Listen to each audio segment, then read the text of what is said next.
కృపా కనికరము కలిగిన మా పరమ తండ్రి, నీకు వందనాలు, స్తుతులు, స్తోత్రములు చెల్లిస్తూ ఉంటున్నాము.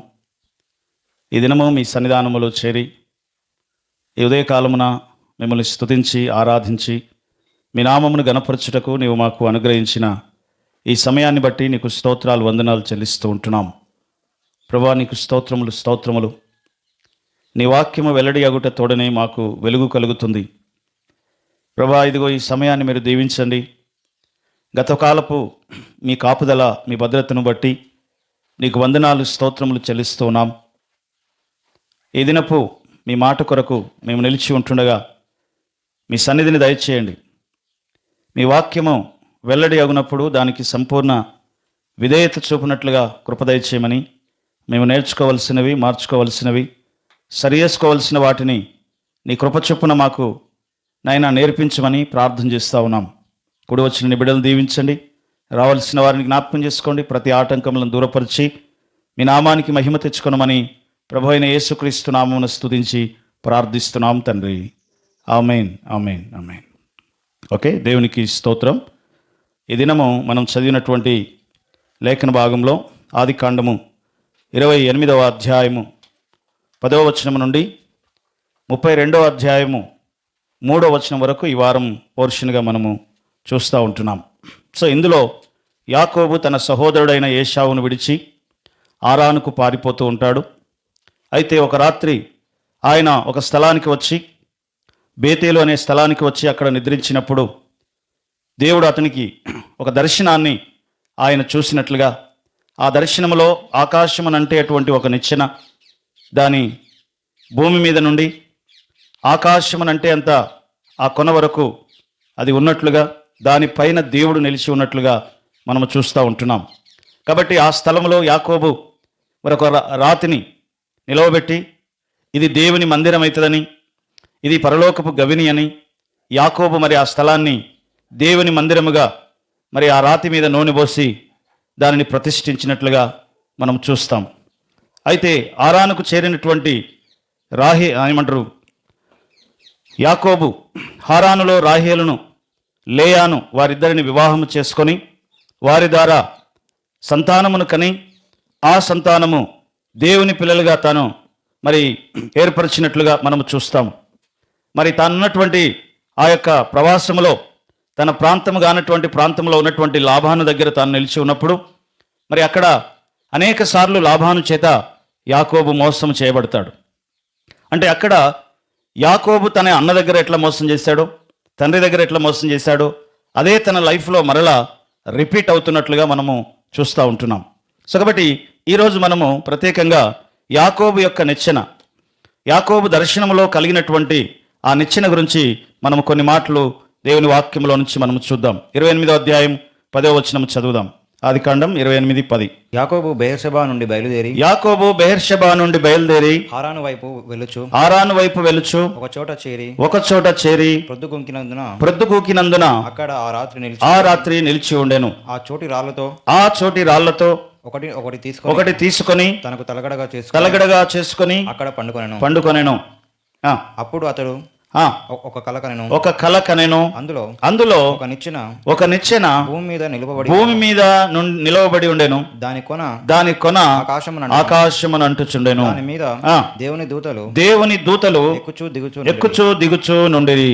చాలు. బెయేర్షెబా నుండి బయలుదేరిన యాకోబు మార్గ మధ్యలో తాను నిలిచి ఉన్నట్లుగా, ఆ రాత్రి నిద్రించినట్లుగా మనం చూస్తాం. దానికంటే ముందుగా తాను వెళ్ళకూడని ప్రాంతానికి వెళ్తా ఉన్నాడు. తాను వెళ్ళకూడనటువంటి స్థలానికి తాను వెళ్తా ఉన్నాడు. అబ్రహాము ఇస్సాకుతో చెప్పాడు, నీవు బెయేర్షెబా సైడ్ వెళ్ళకూడదు, అది లేకపోతే ఆరాన్ సైడ్ వెళ్ళకూడదు అని చెప్పి ఇస్సాకుని వెళ్ళనీయలేదు. కానీ ఇక్కడ యాకోబు తప్పని పరిస్థితుల మధ్యలో యాకోబు బెయేర్షెబా నుంచి ఆరానుకు తాను బయలుదేరి వెళ్ళిపోతూ ఉంటున్నాడు. మీరు అపొస్తల కార్యం 7వ అధ్యాయం 2వ వచనం చదవండి. అపొస్తల కార్యం 7వ అధ్యాయం 2వ వచనం నుండి మనం గమనిస్తే అక్కడ అబ్రహాము ఏ ప్లేస్ నుంచి తాను తిరిగి దేవుడు పిలిచినప్పుడు వచ్చాడో మరలా ఆ ప్లేస్ సైడ్ యాకోబు వెళ్తున్నట్లుగా మనం చూస్తాం. చెప్పినది ఏమనగా, సహోదరులారా తండ్రులారా వినుడి, మన పితరుడైన అబ్రహాము హారానులో కాపురం ఉండ ఆరానులో కాపురం ఉండెను. మెసొపొతామియాలో ఉన్నప్పుడు మహిమగల దేవుడు అతనికి మహిమగల దేవుడు అతనికి ప్రత్యక్షమాయెను. నీవు నీ దేశమును నీవు నీ దేశమును నీవు నీ స్వజనమును నీ స్వజనులను విడిచి బయలుదేరి నేను నీకు చూపించే దేశానికి రమ్మని అతన్ని పిలిచెను. సో కాబట్టి మెసొపొతామియా అనేటువంటి ప్రాంతము, ఊరు అనేటువంటి ప్రాంతము, అక్కడి నుంచి ఆయన బయలుదేరి వచ్చినాడు అనమాట. ఆరాను ప్రాంతము. కాబట్టి ఆ ప్రాంతానికి మరలా ఆయన వెళ్ళిపోతా ఉంటున్నాడు. యాక్చువల్గా దేవుడు ఒక ప్లేస్ నుంచి అబ్రహామును బయటకు తీసుకొని వచ్చాడు, ఇస్సాకును బయటకు తీసుకొని వచ్చాడు. ఇస్సాకు కుమారుడైన యాకోబు వారికి వాగ్దానం చేసినటువంటి కనాను ప్రాంతంలో వీరు నివసించాలి. కానీ ఇప్పుడు యాకోబు ఏమవుతున్నాడంట, వెనకకు వెళ్ళిపోతున్నాడు. ఒక రకంగా తన లైఫ్లో ఇది ఒక వెనకడుగులాగా కనబడుతూ ఉంటుంది. యాకోబు తిరిగి ఆ దిశగా మళ్ళీ తన అడుగులు పడుతూ ఉంటున్నాయి. 2 అడుగులు యాకోబు వెనకకు వెళ్తున్నట్లుగా చూస్తూ ఉంటున్నాం. కానీ దేవుని దృష్టిలో మాత్రము అది వెనకడుగు కాదు, ముందడుగే. చాలాసార్లు మన లైఫ్లో మనం వెనకడుగు వేస్తున్నట్లుగా ఉంటాం. కానీ అక్కడి నుంచే దేవుడు ఇశ్రాయేలు జనాంగమును మరి తీసుకొని వచ్చినట్లుగా మనం చూస్తాం. ఒకటి, తాను వెళ్ళినటువంటి ప్రాంతంలో దేవుడు యాకోబుకు తోడై ఉన్నాడు. తాను వెళ్ళినటువంటి ప్రాంతంలో దేవుడు యాకోబును కాపాడినాడు. తాను వెళ్ళినటువంటి ప్రాంతంలోనే యాకోబుని, ఆరానులోనే యాకోబుని దేవుడు ఆశీర్వదించినాడు, దీవించినాడు. యాకోబులోనే 12 మంది గోత్రకర్తలు యాకోబుకు జన్మించినారు. అంటే లైఫ్లో చూస్తేనేమో వెనకడుగు వేసినట్లుగా ఉంది, వెనకకు వెళ్తున్నట్లుగా ఉంది యాకోబు యొక్క లైఫ్. కానీ దేవుని దృష్టిలో అదే ముందడుగుగా ఉంది. ఎలా ముందడుగుగా ఉంది? దేవుడు తోడై ఉన్నాడు, దేవుడు కాపాడుతున్నాడు, దేవుడు ఆశీర్వదించాడు, దేవుడు తన యొక్క చిత్తము ప్రణాళికను నెరవేర్చడానికి అవసరమైన జనాంగాన్ని ఆ స్థలంలో ఆయన పుట్టించినాడు అనే మాట మనం చూస్తూ ఉంటున్నాం. యాకోబు యొక్క లైఫ్లో గొప్ప పరీక్షలు యాకోబు ఎదుర్కొన్నాడు. ఏంటా పరీక్షలు అంటే, లాబాను దగ్గరికి వెళ్ళిన తర్వాత యాకోబు ఏమైనాడంటే మోసం చేయబడ్డాడు. 7 సంవత్సరాలు లేయా కొరకు 7 సంవత్సరాలు, రాహేలు కోసం 7 సంవత్సరాలు లాబానుకి మరి జీతము చేసినట్లుగా మనం చూస్తాం, అక్కడ దాస్యము చేసినట్లుగా మనం చూస్తాం. హల్లెలూయా. కాబట్టి యాకోబు ఒక రకంగా మరి అక్కడ నిరాశతో ఉన్నాడు. ఎందుకంటే మోసపరచబడతా ఉన్నాడు. ఎవరి చేత? లాబాను చేత. లాబాను అట 10 సార్లు ఈయన జీతాన్ని మార్చినాడంట. ఎన్నిసార్లు? 10 సార్లు తన జీతమును మార్చివేసినాడు. 14 సంవత్సరాలు ఆయన దాస్యం చేస్తూ ఉన్నాడు, సేవ చేస్తూ ఉన్నాడు. లాబాను యొక్క మందలు కాస్తూ ఉంటున్నాడు. ఒక అమ్మాయిని ఇస్తాను, మరొక అమ్మాయిని రాహేలుని ఇస్తా అని చెప్పి లేయాను, జబ్బు కన్ల లేయాను ఇచ్చినట్లుగా చూస్తాం. కాబట్టి యాకోబు ఒక రకంగా నిరాశలో ఉన్నాడు. యాకోబు ఒక రకంగా మోసపోతున్నాడు. కానీ దాని వెనుక దేవుని యొక్క చిత్తము ఉన్నది అన్న సంగతి యాకోబు గుర్తించినాడు. మన లైఫ్లో చాలాసార్లు మనం ఉన్నటువంటి పరిస్థితుల మధ్యలో, మన యొక్క ఉద్యోగాల్లో, మన యొక్క పనులలో, మనం ఉన్నటువంటి కుటుంబాలలో మనము నిరాశలో ఉన్నామేమో. ఎందుకు అంటే మనం అనుకున్నది జరగనప్పుడు, మనం ఇతరుల చేత మోసపోతున్నప్పుడు, ఇతరుల చేత సమస్యలో ఇరుక్కుంటున్నప్పుడు, నేను దేవుడు నాకు తోడై ఉన్నాడా, అసలు దేవుని ప్రణాళికలో నేను వెళ్తున్నానా అనేటువంటి డౌట్ మన లైఫ్లో కలుగుతూ ఉంటుంది. కాబట్టి యాకోబులాగా మనము కూడా అనేక సార్లు నిరాశతో ఉంటాం. యాకోబులాగా మనము కూడా అనేక సార్లు నిస్పృహలో ఉంటాం. కాబట్టి యాకోబు యొక్క జీవితము మనకు నేర్పించే పాఠము ఏంటి అంటే, దేవుడు కావాలని మనలను అలాంటి పరిస్థితులలో తీసుకొని వెళ్తాడు. హల్లెలూయా. ఎలాంటి పరిస్థితుల్లో? నీకు నచ్చదు, నీకు ఇష్టం ఉండదు, కానీ అలాంటి పరిస్థితుల మధ్యలోనే దేవుడు తన చిత్తమును, తన ప్రణాళికను నెరవేర్చి మనల్ని ఆశీర్వదించడానికి ఆ పరిస్థితిని వాడుకుంటాడని దేవుని వాక్యం తెలియజేస్తూ ఉంటుంది. కాబట్టి నువ్వు ఏ పరిస్థితుల మధ్యలో ఉన్నా నువ్వు విశ్వాసంతో ఉండాలి. నువ్వు ఏ పరిస్థితుల మధ్యలో ఉన్నా దేవుని సంరక్షణకు నీవు అప్పగించుకోవాలి. మనల్ని మనము ఎప్పుడైతే దేవుని సంరక్షణకి అప్పగించుకుంటామో, మనల్ని మనము ఎప్పుడైతే నమ్మకంగా దేవుని ఎదుట నమ్మకంగా మనము నిలిచి ఉంటామో, అప్పుడు దేవుడు మనల్ని ఏం చేస్తాడంట, ఆ విపత్కర పరిస్థితుల మధ్యలోనే దేవుడు మనల్ని ఆశీర్వదిస్తాడు. కాబట్టి లాబాను ఇంట్లో యాకోబు చేసినటువంటి సేవ ఇశ్రాయేలు జాతి జన్మించడానికి కారణమైంది. అంటే విపత్కరమైన పరిస్థితే, యాకోబుకి ఇష్టం లేని పరిస్థితే, కానీ ఆ పరిస్థితుల మధ్యలోనే దేవుడు తన యొక్క చిత్తమును, తన యొక్క ప్రణాళికను నెరవేర్చుకున్నటకు దానిని వాడుకున్నట్లుగా మనం ఇక్కడ చూస్తూ ఉంటున్నాం. కాబట్టి యాకోబు ఆ స్థలానికి వెళ్ళిన తర్వాత యాకోబు కంప్లీట్గా చేంజ్ అయినాడు. వినయముతో అక్కడ నిలిచి ఉండడం, తనకు కలుగుతున్నటువంటి పరిస్థితులన్నిటి మధ్యలో తాను అనేకమైన విషయాలు నేర్చుకున్నట్లుగా మనం అక్కడ చూస్తాం. కాబట్టి బయర్షెబా నుంచి బయలుదేరి వెళ్ళినటువంటి యాకోబు ఎక్కడికి చేరినాడట? బేతేలుకు చేరినాడు. బేతేలులో ఏం జరిగింది? అతనికి ఒక దర్శనము దేవుడు అనుగ్రహించినాడు. ఆ దర్శనంలో ఒక నిచ్చెన. అతడు వెళ్ళేసరికి, బేతేలుకు వెళ్ళేసరికి ఒక రాత్రి అయింది. యాకోబు లైఫ్లో ఆ రాత్రి నుంచి మరలా తాను దేవునితో పోరాడి ఇశ్రాయేలు అనేటువంటి పేరు పొందేంత వరకు అతని లైఫ్లో మరలా సూర్యోదయము చూడలేదు. సూర్యోదయం అంటే వెలుగు తన లైఫ్లో చూడలేదన్నమాట. ఎప్పుడైతే మరి ఎబ్బేకు రేవు దగ్గర దేవునితో యాకోబు మరి పోరాడినాడో, నీవు నన్ను ఆశీర్వదించు అని చెప్పి ఎప్పుడైతే పోరాడినాడో అప్పుడు అక్కడ సూర్యోదయం అయింది అనే మాట మనం చూస్తాం. ఇప్పుడు ఫస్ట్ ఆదికాండం 28వ అధ్యాయం 11వ వచనం చదవండి. ఒక చోట చేరి ప్రొద్దుగూకినందున ఆ రాత్రి నిలిచిపోయి ఆ చోటి రాళ్ళలో ఒకటి తీసుకొని దానికి తలగడగా సో ఇక్కడ ఆ రాత్రి అక్కడ నిలిచిపోయినాడు, ప్రొద్దుగోకింది అక్కడ. ఇప్పుడు 32వ అధ్యాయం 31వ వచనం చదవండి. 32వ అధ్యాయం ఆదికాండం 31. అతడు పెనూయేలు నుండి సాగిపోయి సూర్యోదయమాయను సాగిపోయినప్పుడు సూర్యోదయమాయను అంటున్నాడు. సో అతడు తిరిగి మరలా బేతేలుకు బయలుదేరుతున్నప్పుడు అప్పుడు అతని లైఫ్లో సూర్యోదయం అయ్యింది. దాదాపు 20 సంవత్సరాలు అతడు చీకటిని అనుభవించినాడు. నీ లైఫ్లో ఒక వెలుగు, ఒక సూర్యోదయం అవ్వాలి అంటే దేవునితో గడిపిన దేవుని సన్నిధిలో దేవునితో యాకోబు అట పోరాడినాడట. యాకోబు ఇశ్రాయేలుగా మారిన తర్వాత ఆయన లైఫ్లో ఏమొచ్చింది? ఉదయం వచ్చింది. సో మనము మారితే మన లైఫ్లో ఒక నూతనమైనటువంటి వెలుగు వస్తుంది, సూర్యోదయం అవుతుంది. కాబట్టి యాకోబు యొక్క లైఫ్లో తాను ఎదుర్కొన్నటువంటి ప్లేస్, తన మార్పుకి కారణమైనటువంటి ప్లేస్, ఆ ప్లేస్ ఎలాంటిది అంటే బేతేలు. బేతేలు అంటే దేవుని ఇల్లు. హల్లెలూయా.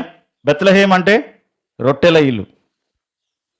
బేతేలు అంటే దేవుని ఇల్లు. ఎల్ అంటే దేవుడు, బేత్ అంటే ఇల్లు. హల్లెలూయా, హల్లెలూయా. సో కాబట్టి ఆ ప్లేస్ ఎలాంటి ప్లేస్ అంటే అక్కడ యాకోబు అంటున్నాడు ఏమని అంటే పరలోకపు గవిని ఇదే అంటున్నాడు. పరలోకానికి ద్వారం ఇదే అని చెప్పి ఆయన మాట్లాడుతూ ఉంటున్నాడు. అంటే ఆకాశమును భూమిని కలిపేటువంటి స్థలం అంటది. అదే దేవుని మందిరం అయ్యింది. ఏమన్నాడు అక్కడ? నేను మరలా తిరిగి వచ్చినప్పుడు, నేను క్షేమంగా వస్తే, నీవు నన్ను పోషించి కాపాడి నన్ను సంరక్షిస్తే ఈ స్థలము నీ యొక్క దేవుని మందిరం అవుతుంది అని చెప్పి, నీ మందిరం అవుతుంది అని చెప్పి దేవుడు యాకోబు దేవునితో ఒక ప్రతిజ్ఞ చేసుకొని అక్కడి నుంచి వెళ్ళినట్లుగా మనము చూస్తూ ఉంటున్నాం. సో కాబట్టి నిచ్చెన అనేది దేన్ని చూపిస్తుంది అంటే భూమిని ఆకాశమును అంటే పరలోకాన్ని కలిపేటువంటి ఒక ఒక సాధనంలాగా మనకు కనబడుతూ ఉంది. భూమి ఆకాశములను కలిపేటువంటి దానిని అది మనకు చూపిస్తూ ఉంటుంది. అదే రీతిగా ఈ భూమి మీద ఇశ్రాయేలు జాతికి వ్యతిరేకంగా లేచినటువంటి జాతులు, దానిని కూడా ఈ నిచ్చెన చూపిస్తూ ఉంది, సాదృశ్యంగా ఉంది. అంటే లేస్తూ పడుతూ ఉన్నటువంటి సామ్రాజ్యాలు, లేస్తూ పడుతూ ఉన్నటువంటి అంటే దేవదూతలు ఎక్కుతూ దాని మీద దిగుతూ ఉన్నారు కదా, అది దేన్ని చూపిస్తుందంట?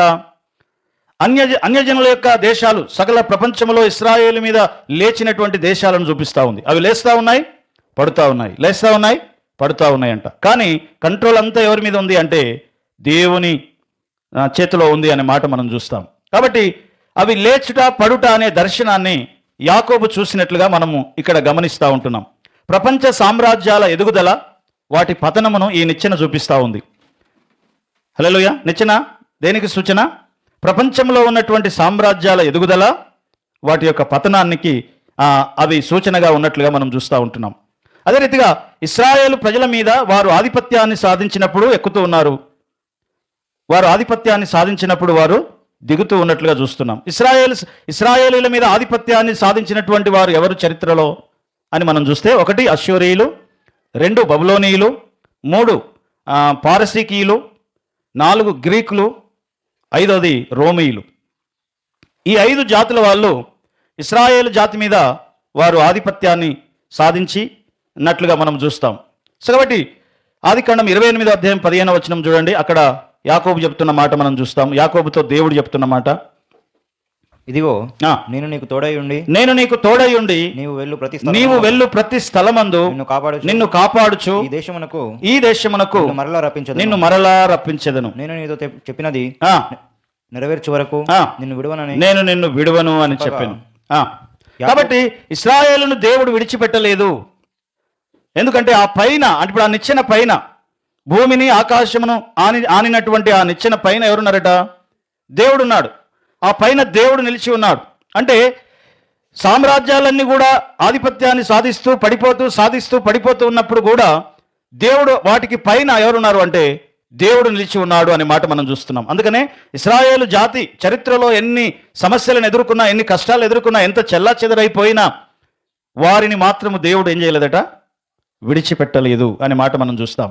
కాబట్టి మన లైఫ్లో అనేకమైన సమస్యలను మనం ఎదుర్కొంటూ ఉన్నప్పుడు దేవుడు మనల్ని ఎప్పుడు కూడా విడిచిపెట్టడు అనే విషయాన్ని ఇక్కడ జ్ఞాపకం చేస్తూ ఉంటున్నాం. దేవుడు ఎందుకు దేవదూతల్ని పంపించాడు? యాకోబు ఆ దర్శనంలో ఎందుకు చూశాడు అంటే యాకోబును రక్షించడానికి పంపబడిన దేవదూతలు అంటవారు. ప్రతి మనిషికి ఒక దేవుని యొక్క దూత ఉంటుంది. కీర్తనల గ్రంథం 91వ కీర్తన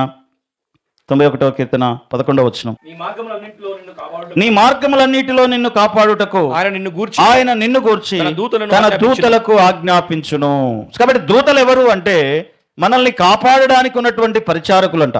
హెబ్రీయులకు రాసిన పత్రిక 1వ అధ్యాయం 14వ వచనంలో మనం చూస్తాము, వీరందరూ రక్షణయను స్వాస్యము పొందబో వారికి పరిచారము చేయుటకై పంపబడిన సేవకులైన ఆత్మలు కారా. వీరందరూ రక్షణయను స్వాస్థ్యము పొందబో వారికి పరిచారము చేయుటకై పంపబడిన సేవకులైన ఆత్మలు కారా. కాబట్టి యాకోబు చూసినటువంటి ఆ దర్శనంలో దేవదూతలు ఎక్కుతూ ఉన్నారు, ఆ నిచ్చెన మీద దిగుతూ ఉంటున్నారు. కాబట్టి ఈ దేవదూతలు ఎవరు అంటే వారు రక్షణ అనే స్వాస్థ్యము పొందబోయే వారికి, నీతిమంతులకి, దేవుని భక్తులకి పరిచర్య చేయడానికి పంపబడినటువంటి ఆత్మలుగా ఉన్నారు అనే మాట మనకి ఇక్కడ కనబడుతూ ఉంది. మీరు ఇంకో మాట చదవండి, 34వ అధ్యాయం 7వ వచనం, కీర్తనల గ్రంథం 34:7, తన యందు భయభక్తులు గల వారి చుట్టూ అనే మాట మనం అక్కడ చూస్తాం. 34వ కీర్తన 7వ వచనం, యెహోవా యందు భయభక్తులు గల వారి చుట్టూ ఆయన దూత కావలి ఉండి వారిని రక్షించును. అంటే దేవుని దూత ఎప్పుడు మన చుట్టూ కావలి ఉంటుంది. కాబట్టి ఆయన యందు భయభక్తులు కలిగిన వారి చుట్టూ ఆయన దూతలు కావలిగా ఉంటారు. కాబట్టి ఆయన సన్నిధి దూత మనల్ని కాపాడుతూ ఉంది. మీరు ఇశ్రాయేల్ ప్రజలను చూడండి, ఐగుప్తులోంచి వాళ్ళు బయలుదేరి వస్తూ ఉన్నప్పుడు వారి వెనకాల ఎవరున్నారట? దేవుని యొక్క దూత ఉంది. పైన మేఘస్తంభం, ముందు మోషే, వెనక దేవుని యొక్క దూత. ఆయన సన్నిధి దూత వారిని కాపాడుతూ వచ్చింది అనే మాట మనం చూస్తాం. యెషయా గ్రంథం 6వ అధ్యాయం 9వ వచనం, యెషయా గ్రంథం 6వ అధ్యాయం 9వ వచనం, యావత్ బాధలో ఆయన బాధ నొందెను, ఆయన సన్నిధి దూత వారిని రక్షించెను. వారి యావత్ బాధలో ఆయన బాధ పొందాడు. ఒకటి. రెండోది, ఆయన సన్నిధి దూత వారిని కాపాడింది అంట. సో దేవుని సన్నిధి దూత ప్రతి మానవునికి, ప్రతి మనిషికి ఒక దేవదూత ఎప్పుడు కాచుకొని ఉంటుంది అంట. అందుకనే నీ మాట, నీ ప్రవర్తన, నీ జీవితం సమస్తము దేవుని కంట్రోల్లో ఉంటుంది. అందుకనే చాలామంది భక్తులు వారి దర్శనాలలో దేవదూతల దర్శనాలు పొందిన అనుభవాలను వారు పంచుకుంటూ ఉంటారు. దేవదూతలు వారిని దర్శనంలో వారు చూసినట్లుగా మనం చూస్తాం. కనుక యాకోబు యొక్క నిచ్చెన దగ్గర మనం అదే విషయాన్ని చూస్తున్నాము. దేవదూతలు ఎక్కుతూ దిగుతూ ఉన్నారు. ఇది ఒకటి సామ్రాజ్యాలను చూపిస్తూ ఉంది. అంటే సామ్రాజ్యాలు లేస్తున్నప్పుడు పడిపోతున్న సామ్రాజ్యాలను మనం చూస్తాం. ఇశ్రాయేలు దేశం మీదకి అనేకమైన సామ్రాజ్యాలు లేచినాయి. బబులోనీయులు లేచారు, అష్షూరీయులు లేచారు, పర్షియన్లు లేచారు, గ్రీకులు లేచారు, రోమీలు లేచారు. అయితే వారు లేచారు, పడిపోయారు. ఇశ్రాయేలీలు అలాగే నిలిచి ఉన్నారు. కారణం ఏంటంటే దేవుడు వారిని విడిచిపెట్టలేదంట. ఎవరిని? ఇశ్రాయేలీని. అలాగే దేవుడు మనల్ని కూడా ఏం చేస్తాడంటే ఆయన విడిచిపెట్టడు. నేను నిన్ను విడువను అని చెప్పి యాకోబుతో దేవుడు మాట్లాడుతున్న మాట మనం చూస్తాం. చదవండి 28వ అధ్యాయం 12వ వచనం, ఆదికాండం. యాకోబు యొక్క నిచ్చెన అనేది ఇక్కడ చాలా ప్రాముఖ్యమైనటువంటి మాట. ఈ నిచ్చెన దేన్ని చూపిస్తుంది అంటే ఇటు భూమిని అటు ఆకాశమును పరలోకమును కలిపే నిచ్చెనగా మనకు కనబడుతూ ఉంది. అప్పుడు అతడు ఒక కల కనెను, అందులో ఒక నిచ్చెన భూమి మీద నిలపబడి ఉండెను. దాని కొన ఆకాశమునంటెను, దాని మీద దేవుని దూతలు ఎక్కుచూ దిగుచుండిరి. సో కాబట్టి ఇక్కడ ఆకాశము దేవుని యొక్క నివాసమును చూపిస్తా ఉంది. భూమి ఏమో యాకోబు తలగడగా చేసుకొని పడుకొని ఉన్నటువంటి రాయి తలగడగా చేసుకొని పండుకున్నటువంటి స్థలాన్ని చూపిస్తా ఉంది. అంటే ఆకాశానికి భూమికి మధ్యలో ఒక నిచ్చెన ఉన్నది. ఆ నిచ్చెన ఎవరు అంటే దేవుని వాక్యం మనం చూస్తాము. యోహాను సువార్త 3వ అధ్యాయం, యోహాను సువార్త 1వ అధ్యాయం 51. మరియు ఆయన మీరు ఆకాశము తెరవబడుటయు దేవుని దూతలు మనుష్య కుమారునికి పైగా ఎక్కుటయు దిగుటయు మీరు చూతురు అని మీతో నిశ్చయముగా చెప్పుచున్నాను. కాబట్టి యేసుక్రీస్తే ఆ నిచ్చెన అయి ఉన్నాడు. యాకోబు దర్శనంలో చూసిన నిచ్చెన ఎవరట? మన ప్రభు అయిన యేసుక్రీస్తు. ఎందుకు ఈ మాట చెప్తున్నానంటే, ఒక మనిషి ఈ భూమి మీద బ్రతుకుతూ ఉన్నప్పుడు ఇటు భూమిని అటు ఆకాశాన్ని కలిపేటువంటి జీవితాన్ని మనం కలిగి ఉండాలి. యేసు ప్రభు వారి దగ్గరికి పిలుపు వచ్చినప్పుడు ఆ పిలుపుతో మాట్లాడుతూ చెప్తున్నాడు ఈ మాట ఆయన. ఏమని అంటే, దేవుని దూతలు మనుష్య కుమారునికి పైగా ఎక్కుటయో దిగుటయో మీరు చూచెదరు అనేటువంటి మాట అక్కడ తెలియజేస్తూ ఉంటున్నాడు. కాబట్టి యాకోబుకు దేవుని యొక్క దూతలు నిచ్చెన మీద ఎక్కునట్లుగా దిగునట్లుగా చూస్తున్నాడు. అంటే అక్కడ ఆకాశాన్ని అంటే పరలోకాన్ని భూలోకాన్ని కలిపేటువంటి ఒక మధ్యవర్తిత్వం కలిగినటువంటి జనాంగాన్ని యాకోబు కనబోతున్నాడు అనే విషయాన్ని అతనికి దర్శన రూపకంగా దేవుడు అతనికి చూపించినట్లుగా మనం చూస్తూ ఉంటున్నాం. ఒకటి, యాకోబు భవిష్యత్తులో ఇశ్రాయేలు జనాంగాన్ని కనబోతున్నాడు. యాకోబు ద్వారానే 12 మంది గోత్రకర్తలు జన్మించినారు యాకోబుకి. ఆ 12 మంది ఆ గోత్రకర్తలు ఇశ్రాయేలు దేశమైంది, ఒక జనాంగమైంది, ఒక దేశముగా వారు ఫామ్ అయినట్లుగా మనము చూస్తూ ఉంటున్నాం. కాబట్టి ఒక మనిషి ఈ భూమి మీద జీవిస్తున్నప్పుడు దేవుని పోలికని ఈ భూమి మీద ఎవరైతే కలిగి ఉంటారో పరలోకాన్ని భూలోకాన్ని కలిపేటువంటి ఒక మధ్యవర్తిలాగా మనం నిలిచి ఉండాలి. ఆ లైఫ్ని యేసుప్రభు వారు ఈ భూమి మీద ఉన్నప్పుడు ఆయన జీవించి చూపించాడు మనకి. తండ్రికి భూమి మీద ఉన్న వారికి ఎలా ఉన్నాడట? ఆయన మధ్యవర్తిగా ఉన్నాడు. అంటే ఒక నిచ్చెన లాగా ఉన్నాడు. ఎవడన్నా పరలోకం వెళ్ళాలంటే, ఆకాశం ఎక్కాలంటే నిచ్చెన కావాలి. ఎవడన్నా పరలోకం వెళ్ళాలంటే ఈ నామమున తప్ప మరి ఏ నామమున రక్షణ లేదు అన్నాడు. అంటే నా ద్వారానే తప్ప, నేనే మార్గము, నేనే సత్యము, నేనే జీవము అని ఆయన అన్నాడు. కాబట్టి నా ద్వారా తప్ప ఎవడునో తండ్రి యొద్దకు చేరనేరడు అంటాడు. ఎందుకు చేరరు అంటే ఆయనే పరలోకము నుండి దిగి వచ్చినవాడు. అదే మీరు 6వ అధ్యాయం 38వ వచనం చదవండి. అక్కడ ఏమంటున్నాడు? యోహాను సువార్త 6వ అధ్యాయం 38వ వచనం. నా యుద్ధకు వచ్చిన వారిని నేనెంత మాత్రమును బయటకి తోసివేయను. నా ఇష్టమును నెరవేర్చుటకును నేను రాలేదు, నన్ను పంపిన వాని చిత్తము నెరవేర్చుటకే పరలోకము నుండి దిగి వచ్చి తిని. కాబట్టి నేనే, నా యుద్ధకు వచ్చేవాడు తండ్రి యుద్ధకు వస్తాడు అని. సో కాబట్టి ఆయన తండ్రికి మధ్యవర్తిగా ఉన్నాడు. భూమికి, మనుషులకి, తండ్రికి ఆయన ఎలా ఉన్నాడట? మధ్యవర్తిగా ఉన్నట్లుగా మనము చూస్తూ ఉంటున్నాం. సో కాబట్టి ఇక్కడ ఒక మనిషి ఎలా ఉండాలి అట? ఒక నిచ్చెనలాగా ఉండాలి. నిచ్చెనలాగా అంటే భూలోకము నుంచి పరలోకము అనేటువంటి నిచ్చెన యాకోబు యొక్క దర్శనంలో మనం చూస్తూ ఉంటున్నాం.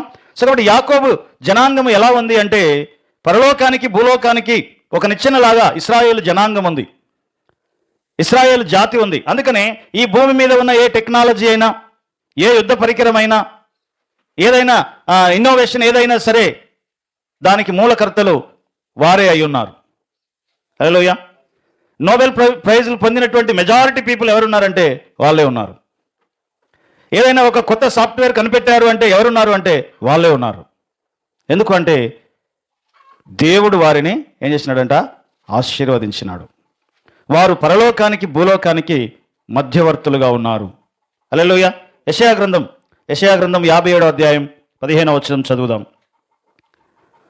మనిషి దేవుని స్థలానికి ఎలా చేరగలడు? దేవునితో సంబంధం ఎలా మనకు ఏర్పడుతుంది? యెషయా గ్రంథం 57:15. మహాగణుడును మహోన్నతుడును పరిశుద్ధుడును నిత్య నివాసి అయిన వాడు, మహాగణుడు మహోన్నతుడు పరిశుద్ధుడు నిత్య నివాసి అయిన వాడు ఇలాగూ సెలవిచ్చుచున్నాడు, నేను మహోన్నతమైన స్థలములలో నివసించువాడను, ఆయనను వినయము గలవారి యొద్ద ప్రాణమును ఉజ్జీవింపజేయుటకు నలిగిన ప్రాణమును ఉజ్జీవింపజేయుటకు వినయము గలవారి యొద్ద దీన మనసు గలవారి యొద్ద నేను నివసించుచున్నాను అంటాడు. అంటే మనిషి దేవుని యొక్క సన్నిధికి ఎలా చేరగలడు అంట? ఎవరి దగ్గరికి ఆయన వస్తాడు? అసలు ఎవరి దగ్గరికి ఆయన వస్తాడంట? వినయము కలిగిన వారి యొద్దకు, దీన మనసు కలిగిన వారి యొద్దకు ఆయన వస్తాడు అనే మాట మనం చూస్తూ ఉంటున్నాం. కాబట్టి నిచ్చెన భూమిని ఆకాశమును కలిపేటువంటి ఒక సాధనములాగా మనకు కనబడుతూ ఉంది. భూమి ఆకాశములను కలిపేటట్లుగా ఒక మనిషి అట ఎలా ఉండాలట?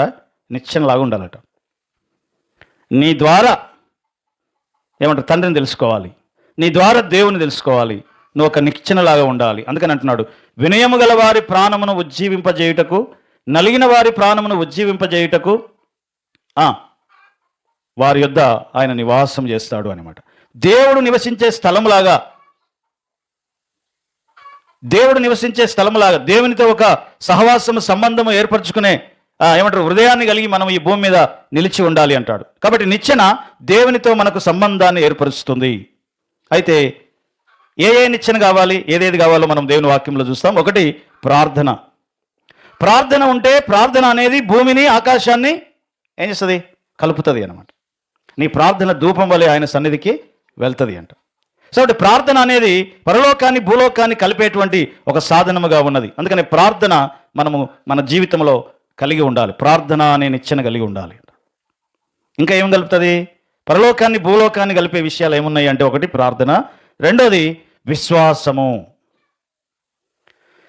నీకు దేవుని మీద విశ్వాసం ఉంటే, దేవుని యందు విశ్వాసం ఉంటే, నీ విశ్వాసం అంట పరలోకాన్ని కలుపుతుందంట. పరలోకానికి భూలోకానికి అది ఎలా ఉంటుందంట? ఒక నిచ్చెనలాగా ఉంటుంది.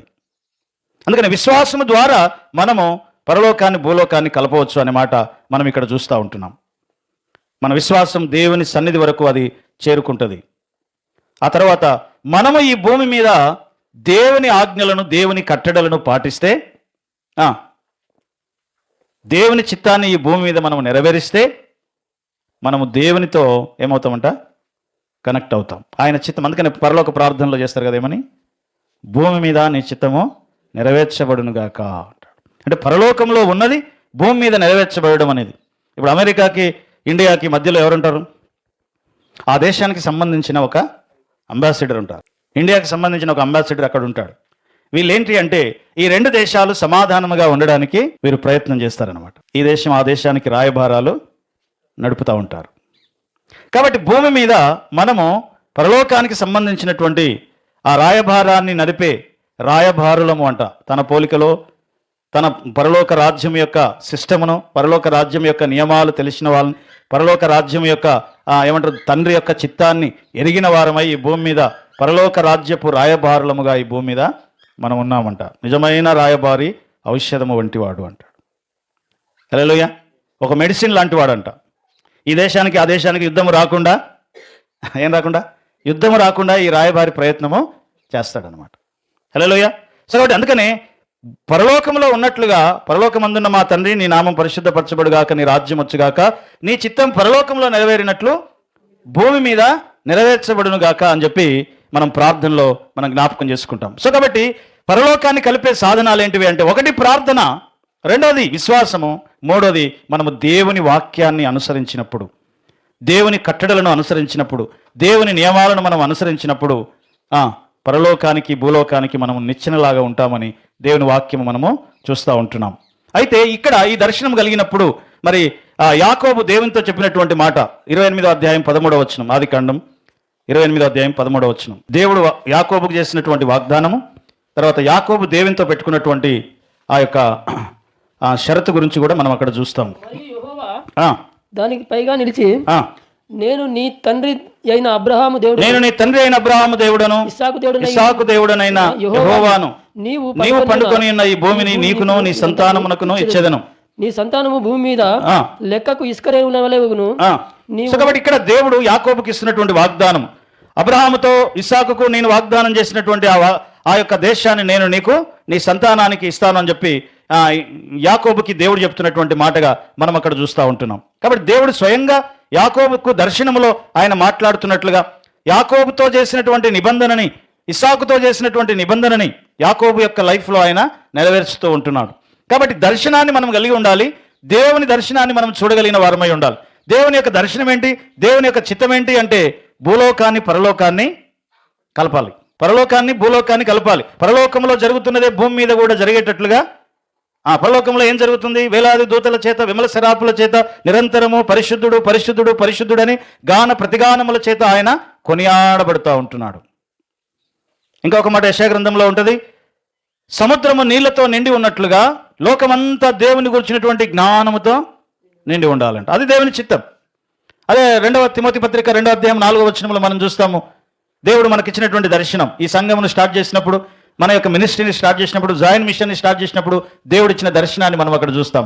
ఆయన మనుషులందరూ రక్షణ పొంది సత్యమును గూర్చిన మనుషులందరూ రక్షణ పొంది సత్యమును గూర్చిన అనుభవ జ్ఞానము గలవారై ఉండవలనని దేవుడు నిశ్చయించుచున్నాడు అంట. కాబట్టి దేవుని యొక్క చిత్తం ఏంటి? అందరూ రక్షింపబడాలన్నది దేవుని చిత్తం. తర్వాత అందరూ సత్యమును గూర్చిన అనుభవ జ్ఞానము కలిగి ఉండాలన్నది దేవుని చిత్తం. లోకమంతా దేవుని గూర్చినటువంటి జ్ఞానంతో నిండి ఉండాలన్నది దేవుని యొక్క చిత్తం. కాబట్టి పరలోకాన్ని భూలోకాన్ని కలిపేటువంటి ఒక నిచ్చెనలాగా మనం ఉండాలని దేవుడు ఇష్టపడుతూ ఉన్నాడు. అదే విషయాన్ని యేసు ప్రభువారు చెప్తున్నారు. మనుష్య కుమారుని మీదుగా దేవదూతలు ఎక్కుటయో దిగుటయో మీరు చూచెదరు అంటున్నాడు. కాబట్టి నేనే పరలోకమునకు మార్గం అంటున్నాడు. నా ద్వారా తప్ప తండ్రి యొద్దకు ఎవడు చేరలేడు అంటున్నాడు. కాబట్టి ఇక్కడ మనం నేర్చుకునే విషయం ఏంటి? ఈ యాకోబు యొక్క నిచ్చెనలో దేవుడు మనకు నేర్పిస్తున్న విషయం ఏంటి అంటే, మనము నిచ్చెనలాగా ఉండాలి అంట. నువ్వే ఒక నిచ్చెన, పరలోకాన్ని కలిపే ఒక నిచ్చెనవు నువ్వు, దేవునితో సమాధానపరిచే ఒక నిచ్చెనవు నువ్వు, దేవుని పోలికలో ఈ భూమి మీద నిలిచి ఉండే ఒక రాయబారివి నీవు. సో మనం ఎవరమంట? దేవుని రాయబారులం. 1 పేతురు పత్రిక 2వ అధ్యాయం 9వ వచనం. 1 పేతురు పత్రిక 2వ అధ్యాయం 9వ వచనం. మీరు చీకటిలో నుండి ఆశ్చర్యకరమైన తన వెలుగులోనికి మిమ్మును పిలిచిన వాని గుణాతిశయములను ప్రచురము చేయు నిమిత్తము ఏర్పరచబడిన వంశమును రాజులైన యాజక సమూహమును పరిశుద్ధ జనమును దేవుని సొత్తైన ప్రజలుగా ఉన్నారు అంటాడు. అంటే ఇక్కడ ఏమంటున్నాడు? చీకట్లో నుంచి ఆశ్చర్యకరమైన వెలుగులోనికి మిమ్మును పిలిచిన వాని గుణాతిశయములను ప్రచురించడానికి ఏర్పరచబడిన రాజులైన యాజక సమూహము అంటున్నాడు. అంటే మనము దేవుని గుణాతిశయములను ఈ భూమి మీద ప్రచురము చేయడానికి, దేవుని గుణాతిశయములను ఈ భూమి మీద ప్రకటించడానికి, దేవుని గుణాతిశయములను అనుసరించి మనము మన వ్యక్తిగత జీవితంలో నడుచుకోవడానికి మనము పిలువబడినాము. హల్లెలూయా. సో కాబట్టి మనమే ఒక నిచ్చెన, మనమే ఒక రాయబారిమి, మనమే దేవుని పోలికని ఈ భూమి మీద, దేవుని యొక్క గుణగణాలను ఈ భూమి మీద చూపించవలసినటువంటి వారమై ఉంటున్నాం. దానికోసం దేవుడు మనల్ని పిలిచాడంట. మనం కొంతకాలమే ఉంటాము. ఎంతకాలం ఉంటాం? కొంతకాలమే ఉంటాం. గడ్డి పువ్వు లాంటిది మన లైఫ్. గడ్డి ఎండును, పువ్వు రాలును, అయితే దేవుని వాక్యము నిత్యము నిలిచి ఉంటుంది అంటాడు. సో కాబట్టి నిత్యము నిలిచి ఉండే దేవుని వాక్యాన్ని, దేవుని కట్టడలను, దేవుని ఆజ్ఞలను మనం అనుసరించి నడుచుకుంటే పరలోకానికి భూలోకానికి నువ్వేం చేస్తున్నావట? సమాధానమును కలుగజేస్తా ఉన్నావు. నువ్వు ప్రార్థన చేస్తే పరలోకం భూలోకం కలుస్తుంది. నువ్వు విశ్వాసం ఉంచితే పరలోకం భూలోకం కలుస్తుంది. నువ్వు దేవుని వాక్యమును అనుసరిస్తే పరలోకం భూలోకం కలుస్తుంది. నువ్వు దేవుని నియమాలను అనుసరించి నీవు జీవిస్తే పరలోకం భూలోకం మీదకి దిగి వస్తుంది. అందుకని అంటున్నాడు, నువ్వు పరలోకానికి ఒక నిచ్చెనలాగా ఉండాలి, ఓ మధ్యవర్తిలాగా ఉండాలి, ఓ రాయబారిలాగా మనం ఉండాలని దేవుడు ఇష్టపడతా ఉంటున్నాడు. యోహాను సువార్త 1వ అధ్యాయం 12వ వచనం. తను ఎందరు అంగీకరించిరో వారందరికీ అనగా తన నామమందు విశ్వాసముంచు వారికి దేవుని పిల్లలగుటకు ఆయన అధికారము అనుగ్రహించి ఉన్నాడు. యాకోబుతో దేవుడు అబ్రహాము యొక్క వాగ్దానములను, ఇస్సాకు యొక్క వాగ్దానములను యాకోబుకు దేవుడు వాగ్దానం చేశాడు. అవి నీకు ఇస్తాను అని చెప్పినాడు. అయితే ఆ వాగ్దానములన్నీ యాకోబు పొందుకున్నట్లుగా ఎందరైతే దేవుణ్ణి అంగీకరిస్తారో వారందరూ దేవుని పిల్లలు అవుతారు. ఈ దేవుని పిల్లలందరూ కూడా అబ్రహాము యొక్క వారసులై ఉంటారు. హల్లెలూయా. సో ఆ వారసత్వంలోనికి మనము రావడానికి మనము దేవుని అంగీకరిస్తే దేవుని పిల్లలయ్యే అధికారాన్ని దేవుడు మనకు అనుగ్రహించినాడు. అందుకని అంటాడు, మీరు దేవుని వలన పుట్టిన వారే గాని 13వ వచనం అందులోనే వారు దేవుని వలన పుట్టిన వారే గాని రక్తం వలనైనను శరీరేచ్ఛల వలనైనను పుట్టినవారు కారు అంటున్నాడు. హల్లెలూయా. ఏదో ఆశపడి పుట్టిన వారం కాదు, ఏదో ఆశించి వచ్చిన వారం కాదు, దేవుని ఆత్మ చేత నడిపించబడిన వారము, దేవుని ఆత్మ ప్రేరణ చేత నడిపించబడిన వారం. దేవుని వాక్యం అనే బీజము ద్వారా మనము ప్రభువును అంగీకరించినాం. తనను అంగీకరించడానికి కారణం ఏంటి అంటే, ఎవరో ఏదో ఇస్తారని ఆశించి రాలేదు.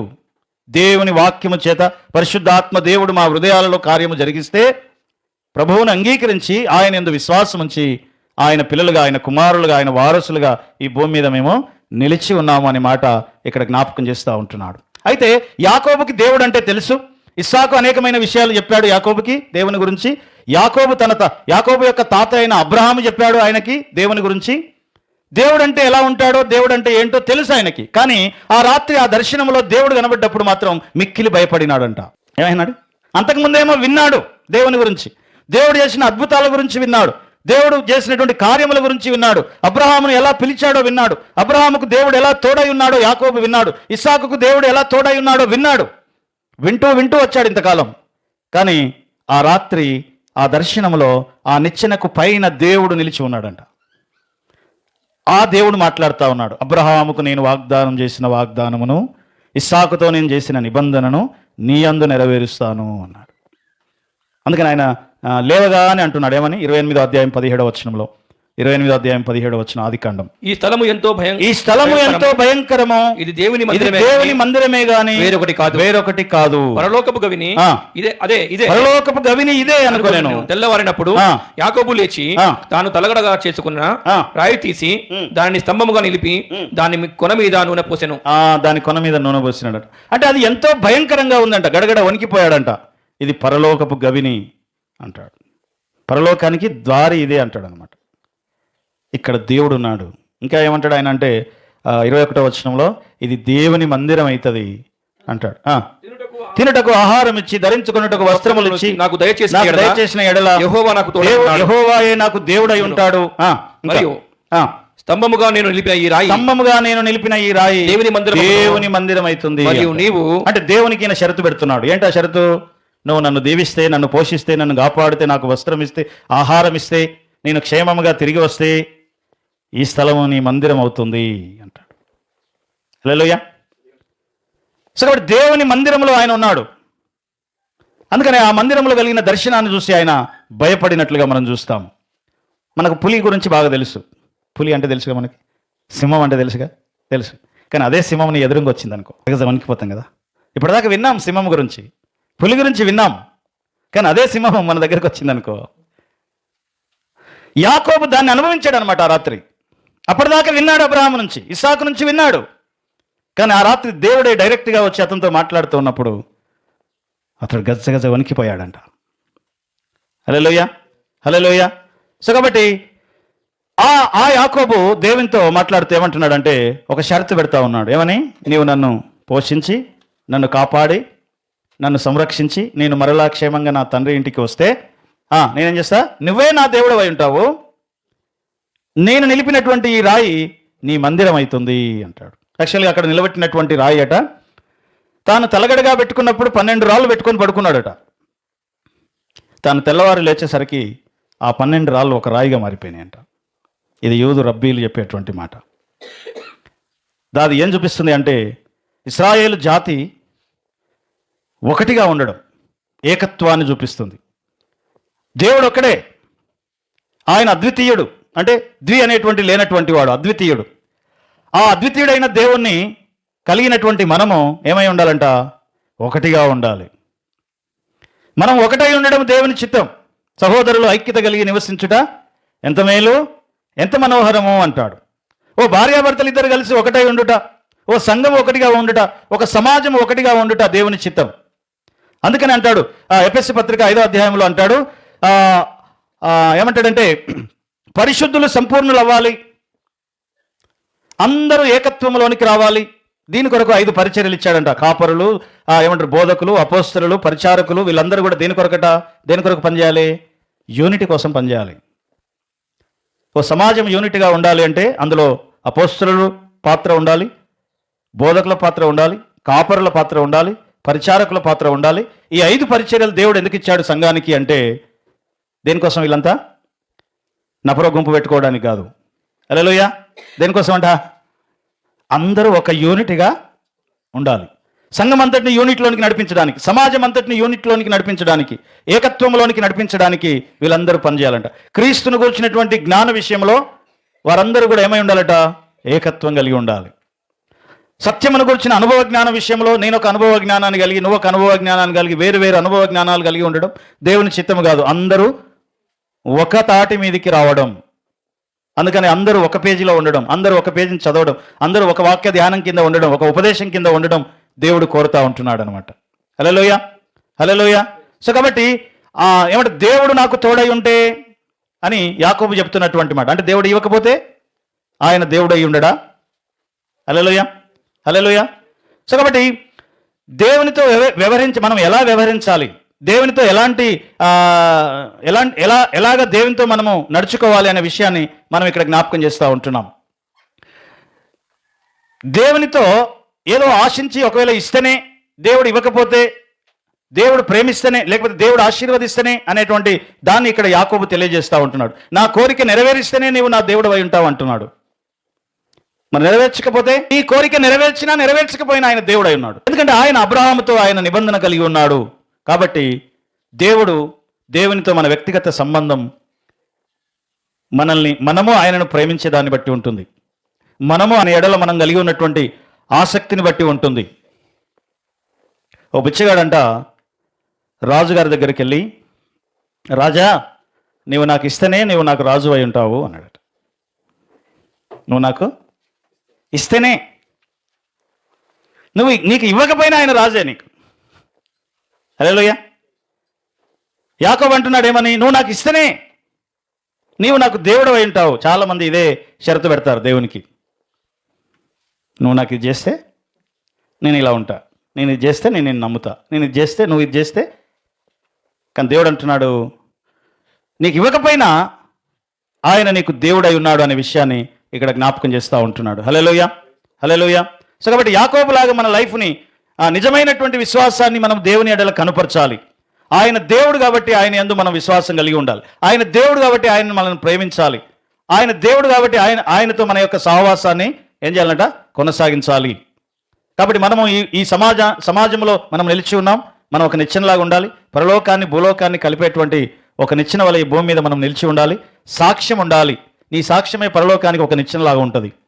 నీ సాక్ష్యం సరిగా లేకపోతే పరలోకపు నిచ్చెన ఈ భూమి మీద ఏమంటే పరలోకానికి దారి లేకుండా మనమే చేస్తున్నామంట. ఎందుకంటే మిమ్మల్ని బట్టే కదా నా నామం అన్యజనుల మధ్య అవమానపరచబడుతుంది అంటాడు.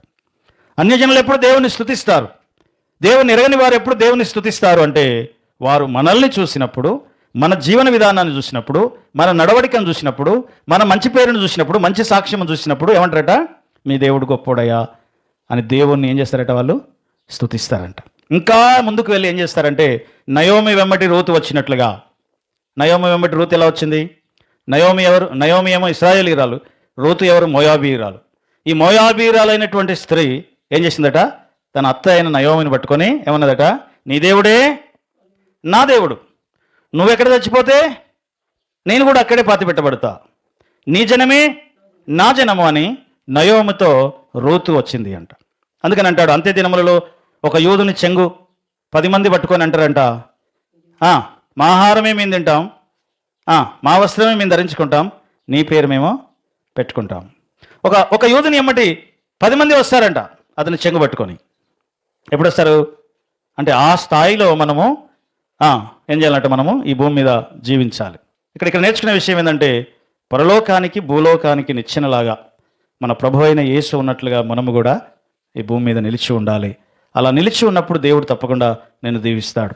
యాకోబు దేవునితో ఒక నిబంధన చేసుకున్నాడు, దేవా నీవు నాకు తోడై ఉండి నన్ను నడిపించి నన్ను పోషించి నన్ను కాపాడితే నేను సంపాదించిన దాంట్లో 10వ భాగం నేను నీకు ఇస్తా, నేను నిలబెట్టిన ఈ రాయి ఏమవుతుంది, నీ మందిరం అవుతుంది అని చెప్పి ఒక తీర్మానం చేసుకుని అక్కడి నుంచి వెళ్ళినట్లుగా మనం చూస్తాం. కాబట్టి దేవుడు మనకి యాకోబు యొక్క జీవితం ద్వారా మనకు నేర్పించే పాఠం ఏంటంటే, మనము మాదిరికరమైనటువంటి రాయబారులముగా ఉండాలి.